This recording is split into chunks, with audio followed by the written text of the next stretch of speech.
So 5.3, we're solving quadratics using imaginary numbers. So quadratic equations are have an x squared in them. They're parabolas, but these are also going to have imaginary numbers in them. Wait, is it the 4h and then 4ac?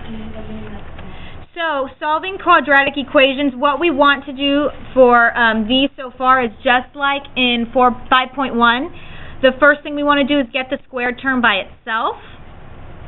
And then after that, we're going to take the square root of each side, and we just want to remind ourselves that the negative square roots are I equals square root of negative 1. So let's do example number 1. So these examples that we're going to do are all very similar to what we did in 5.1, the last part of 5.1, but this time we have negative square roots involved. So example 1. X squared equals negative 50. Our square term is by itself, so we can go straight to taking the square root.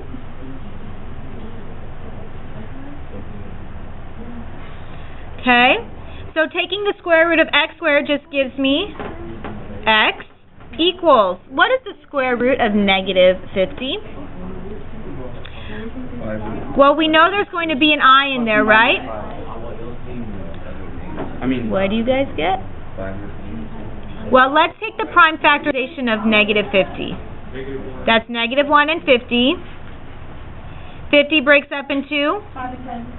About 25 and 2. And 25 breaks up into? 5 and 5. So let's rewrite it first. Negative 1 times 2 times 5 times 5. We use our prime factors. And then what can I pull out? The 5 and the negative 1. What's the square root of negative 1? I. So we get 5i root 2. Oh yeah, good. Plus or minus? We still need to do the plus or minus for the 5. Doesn't matter which number you use. Example 2.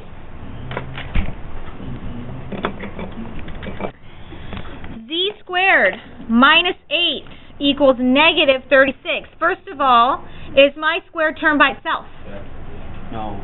No, I need to get z squared all by itself. So what should I do? Add 8 to both sides.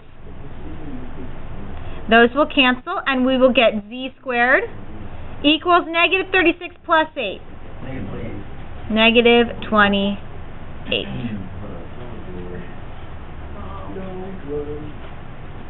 Jamie, move it up. Okay, so now that I have z squared by itself, what do I need to do? Square root it first. We square root both sides. And we need to list the factors of negative 28. So let's start with negative 1 and positive 28. And then what are some factors of 28? 4 and 7. And 4 breaks down to 2 and 2. So we use our prime factors here, so we get z equals square root negative 1 times 2 times 2 times 7. That's my birthday. Okay. So that means z equals plus or minus. Good. 2, no wait, not 2 root 7, 2. That negative 1 makes it I square root 7. Example 3.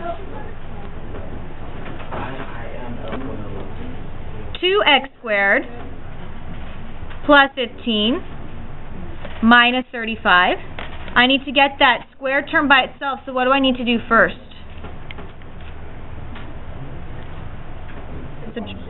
Subtract 15. So I would get 2x squared equals negative 35 minus 15, negative 50. Now, is the squared term by itself? No. What do we have to do still? Good. Divide by 2. So we divide both sides by 2, and we get x squared equals negative 25. And now I can take the square root of both sides. So we take the square root of both sides, and I'm not going to list the factors because 25 is a perfect square. So we would get x equals plus or minus 5i. Don't forget that I. Oh, yeah. Example 4. I want you guys to try this one on your own. Okay, so in order to do example 4, I need to get the square term by itself. So what do I do first? Subtract 13. So I get 3x squared equals negative what? 36. Okay, then what do I do? Good. Divide by 3.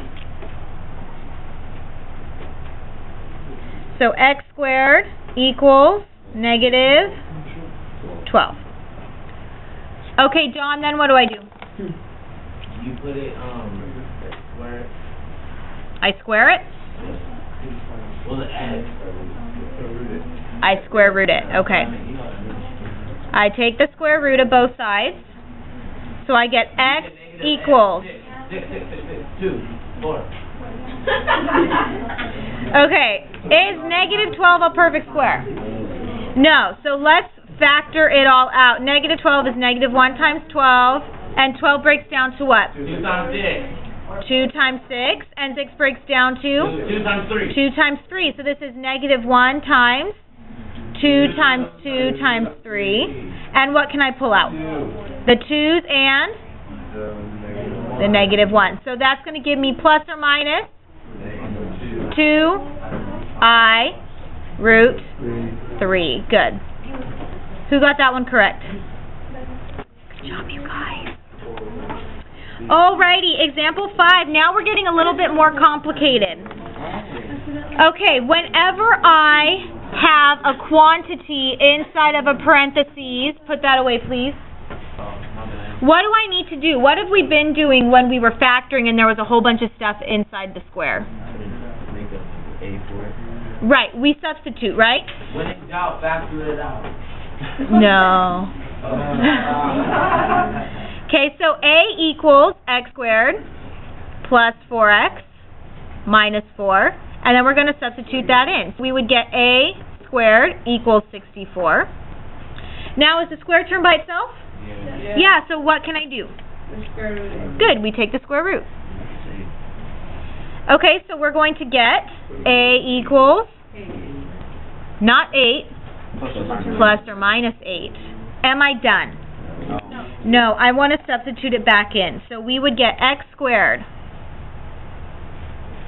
plus 4x minus 4 equals plus or minus 8. Oh my gosh, there's still another square term in there. Wow. So what do we have to do? We have to do it again. So we need to get this 4 to the other side. And what else? That 4x. So is it? Are you guys okay if I do them at the same step? Wait, so are we gonna have 2 equations? We're gonna have two equations, 2 answers. Let's do it step by step. Okay, so we would get x squared plus 4x equals 4 plus or minus 8. Okay, and that's going to give me 2 answers, right? Yeah. Okay, x squared plus 4x is going to give me 4 plus 8, which is 12, or x squared plus 4x. Wait, don't you have to get rid of the... We're not there yet. Oh. Or x squared plus 4x, actually, and then if we do x squared plus 4x, yeah. What is 4 minus 8? Negative 4. So we have 2 answers possibilities going on right now. Okay? Okay, then what do I do? Am I done? Solve for x here. So Sophia knew exactly what we wanted to do. We want to solve for x. So we already did the square root part. We have our 2 answers. So we want to subtract 12 from both sides, which will give me x squared plus 4x minus 12 equals 0. And we want to do the same thing to this right-hand one. So we add 4 to both sides. So x squared plus 4x plus 4 equals 0. And then what can I do? What did Dawn say we wanted to do? When in doubt. When in doubt. You can't remember what she said? Factor it out. So we're going to factor this. Factor it out when you win it. Okay, so how does this factor? Let's do, if you guys want to do the diamonds. Okay, so I'm going to do it up here. Two numbers that multiply to negative 12 and add up to positive 4. 6 and negative 2, so that's going to give me x plus 6, x minus 2 equals 0. And what about this one? Two numbers that multiply to positive 4 and add up to positive 4. 2 and 2. So we would get x plus 2, x plus 2 equals 0. So what do I do? Yeah, I set each one equal to 0. So we get x plus 6 equals 0, x minus 2 equals 0, x plus 2 equals 0, x plus 2 equals 0. So we're going to get 4 answers in this one. Well, actually 3, right? Well, one's the same. Well, one's the same. So x equals negative 6. We add 2 here. X equals positive 2. And then these two are going to come out to be the same. X equals negative 2. X equals negative 2. So what's my answer for x here?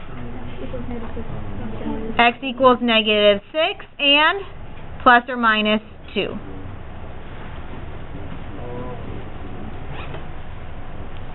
So now we're just combining everything we already know how to do. Alright, so we have a question. All of that squared equals 25. So what do we do first?